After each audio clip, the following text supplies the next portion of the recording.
सो भाई आज की इस वीडियो में हम बात करने वाले हैं एड्रीनालिन नॉर एड्रीनालिन इन चीज़ों के बारे में बात करने वाले हैं एंड ये चीज़ें फ़ैट लॉस को कैसे इफ़ेक्ट करेंगी उस चीज़ के बारे में मैं बात करूँगा। ठीक है, तो चलिए लेट्स स्टार्ट दिस वीडियो।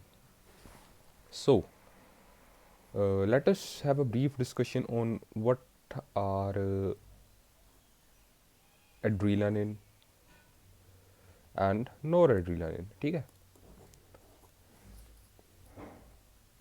सो ये दोनों ना एक तरह के स्ट्रेस हार्मोन्स होते हैं भाई। स्ट्रेस हार्मोन समझते हो आप? ये ना ऐसे नहीं एक्टिवेट होंगे, ये तब एक्टिवेट होते हैं हमारे शरीर में जब भाई हमें खतरे का संकेत हो। जब when our danger is signal to our brain, हमें नर्वस सिस्टम से पता लग जाए कि भाई अगर हमारे सामने कोई डेंजर है and we would die at the moment, so it would release adrenaline and nor adrenaline.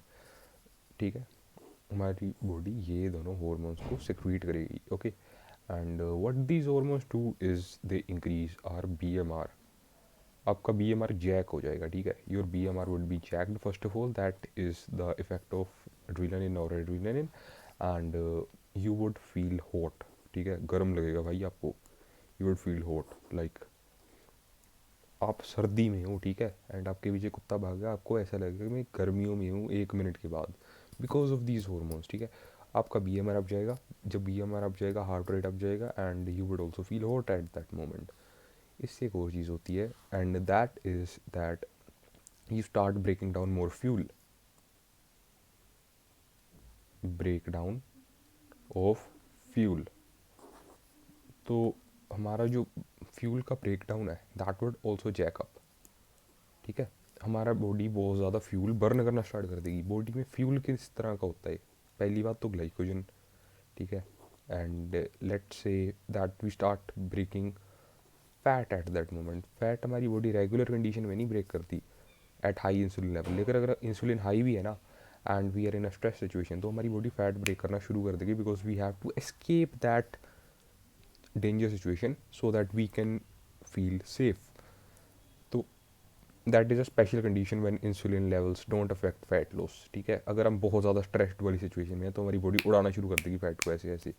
लेकिन हम बहुत ज़्यादा प्रोलॉन्ग्ड टाइम के लिए स्ट्रेस में है तो उसका उल्टा भी इफेक्ट होता है कोर्टिसोल का। ठीक है, तो ज़्यादा खुश होने की ज़रूरत नहीं है।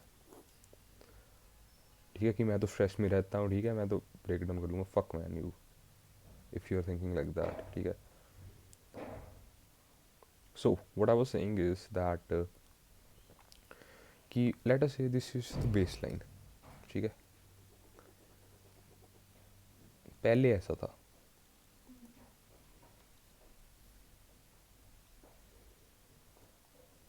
your body was consuming fat and glycogen in this ratio. ठीक है, लाइक फैट बहुत ही मिनिमल था एंड जो ग्लाइकोजन है that is very very very high. तो अभी क्या होगा? अभी दोनों चीज़ें इंटेंसिफाई हो जाएंगी। ठीक है, जो ग्लाइकोजन की यूजेज है वो भी 2 to 3 टाइम्स बढ़ जाएगी एंड फैट की यूजेज भी 2 to 3 टाइम्स बढ़ जाएगी। ठीक है, so I hope that you can understand what I am trying to convey here.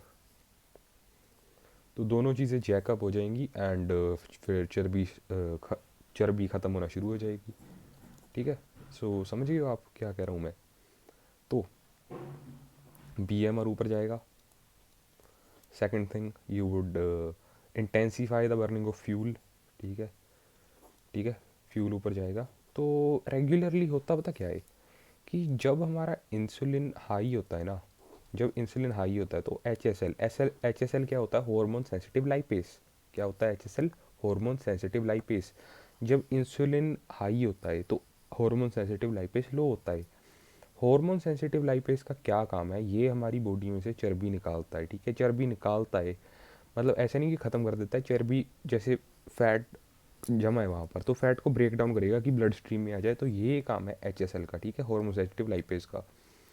So in regular condition, normie condition या फिर जो मेंटोस ज़िंदगी है, तब क्या होता है? तब ना इंसुलिन जब हाई होता है तो hormone sensitive lipase is negligible. It's like very very very low at that time. लेकिन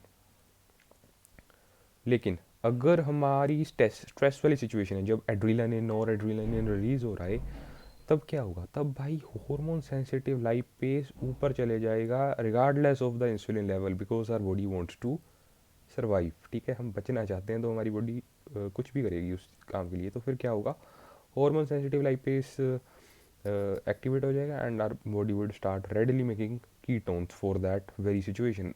जितने भी हो गया 2-3 मिनट के लिए कीटोन्स हमारी बॉडी स्टार्ट कर देगी। लेकिन ये इफेक्ट बहुत ही ज़्यादा टेम्परेरी होता है, and if you want to feel this effect you can feel this for 4 to 5 times a month. जब आप इंटरमिटेंट फास्टिंग करो या फिर आप फास्टिंग कर रहे हो, सो बेसिकली जब आप फास्ट करते हो 16 घंटे के लिए, लेट अस से यू फास्ट फॉर 16 आवर्स, 16 घंटे के लिए तुम फास्ट कर रहे हो, तो होगा क्या, late us say this is time and this is stress hormones. ठीक है, stress hormones, and stress hormone के साथ तुम वो भी मान सकते हो एड्रेनालिन और adrenaline with this axis of the graph, with the y axis of the graph, and this is the x axis obviously. So what would happen is you would start, as you, this is the time you fast, time you fast. तो जैसे जैसे आप fast कर रहे हो ना, आपकी body stress release कर रही है। ठीक है, स्ट्रेस बॉडी में बढ़ता जा रहा है, हमारी बॉडी में कोर्टिसोल जैकअप हो रहा है। ठीक है, सो ये चीज़ें समय के साथ साथ बढ़ेंगी बढ़ेंगी बढ़ेंगी बढ़ेंगी, थोड़े टाइम बाद कांस्टेंट हो जाएंगी। ठीक है, सो ऐसा इसका ग्राफ होता है, ये थोड़े टाइम के बाद कांस्टेंट हो जाती हैं चीज़ें। तो समझ रहे हो क्या कह रहा हूँ मैं। तो भाई यार अभी दोबारा बनाना पड़ेगी मुझे चीज़, पर चलो कोई नहीं। ये देखो मैं कैसे ग्राफ बनाया था मैंने, ऐसे हमारा यहाँ पर स्ट्रेस थी, stress axis, and this is the time you fast, ये वो टाइम है जब आप फास्ट कर रहे हो। सो ये थोड़े टाइम के बाद कांस्टेंट हो जाएगा। ठीक है, stress situation, because your body would adapt to the situation. ये स्ट्रेस ऊपर जाएगा, लेकिन ये तब ऊपर जाएगा बाद में। ठीक है, बाद में जब आपको खाना बिल्कुल ही नहीं है तो फिर ये दोबारा ऊपर चला जाएगा। ठीक है, लेकिन उस समय कुछ और इफेक्ट्स होंगे, अभी कुछ हो रहे हैं जब आप हेल्दी बॉडी वेट पर हो। So I don't know if you are getting me or not, even I am not getting what I am saying right now, but let us oh fuck man. So मैं क्या कर रहा था भाई, मैं बहुत ज़्यादा आउट ऑफ लेन चला जाता हूँ भाई। ठीक है, so please please please understand what I am trying to say here. Okay, so जब आपकी बॉडी में स्ट्रेस बढ़ता है, ठीक है, स्ट्रेस बढ़ने के साथ साथ आपका कोर्टिसोल लेवल एक तरफ एक टाइम के बाद कांस्टेंट हो जाता है। तो जितने टाइम में ये बढ़ रहा था, ठीक है, जितने टाइम में ये बढ़ रहा था, इस समय हमारा fat loss will be at an accelerating phase. ठीक है, अगर आप फास्टिंग बहुत ज़्यादा नहीं करते हो and you are fasting for the first time, ठीक है, या फिर बहुत ज़्यादा टाइम तक, लेट से आपने 15 दिन हो गए, 10 दिन हो गए आपने फास्टिंग नहीं की, एंड उसके बाद आप फास्टिंग कर रहे हो, so body will be having an high stress situation, body would be an high stress situation, because body ने उस चीज़ को अडेप्ट नहीं किया है ना।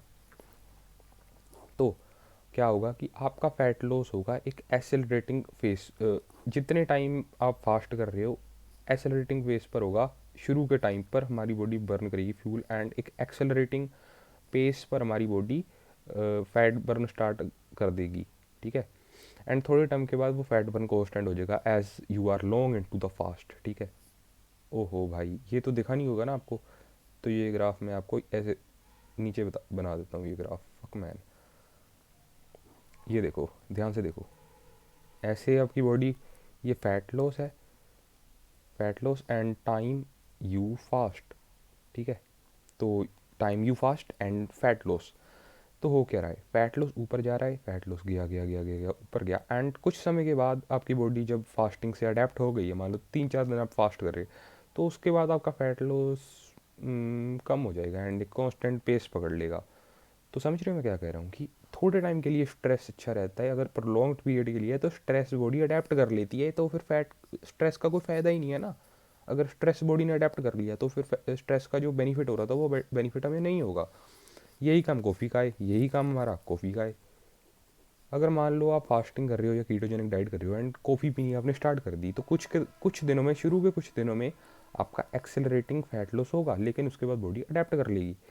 तो ये भी एक साइंस है कि अडेप्ट नहीं होने देना बॉडी को शॉक्स देने हैं। ठीक है, तो ये चीज़ मैंने डिस्कवर की है। ठीक है, मतलब मैं इतना बड़ा तो नहीं हूँ कि मैं डिस्कवर कर लूँ, लेकिन मुझे ये चीज़ का पता है, इसे मैं शॉक्स कहता हूँ कि हमारी बॉडी को ना, अगर फैट लॉस के बॉडी प्लेट्यू नहीं होना चाहते अब, तो आपको चीज़ें स्विच करते रहना पड़ेगा, ठीक है। ऐसे आप एक अननेचुरल लो बॉडी फैट परसेंटेज पर पहुंच जाओगे, मतलब आपकी बॉडी लेट से आप 15% के नीचे नहीं जा पा रहे कीटोसिस में। लेकिन अगर अगर आप शॉक्स वाली टेक्निक यूज़ करोगे, जैसे कि मैं करता हूँ कार्ब साइकिलिंग वगैरह, तो उसके ऊपर भी वीडियो आएंगी। कार्ब साइकिलिंग वगैरह से आप 10% बॉडी फैट तक भी जा सकते हो, ठीक है। So that is it. तो की पॉइंट्स क्या है इस वीडियो के? हमने बात की एड्रेनलिन एंड नॉर एड्रेनलिन की, एंड हमने देखा कि इनका फैट लॉस के ऊपर क्या इफेक्ट होता है, फास्टिंग में ये कैसे जैकअप होते हैं। तो ये सब हमने इस वीडियो में देखा है, एंड कैसे ये कांस्टेंट हो जाते हैं बाद में, तो फिर हमें कोई बेनिफिट नहीं होता है इनका। तो आप समझ ही गए होंगे कि मैं क्या बताना चाहता हूँ इस वीडियो में। वीडियो काफ़ी लंबी बन गई, but it is very informative video.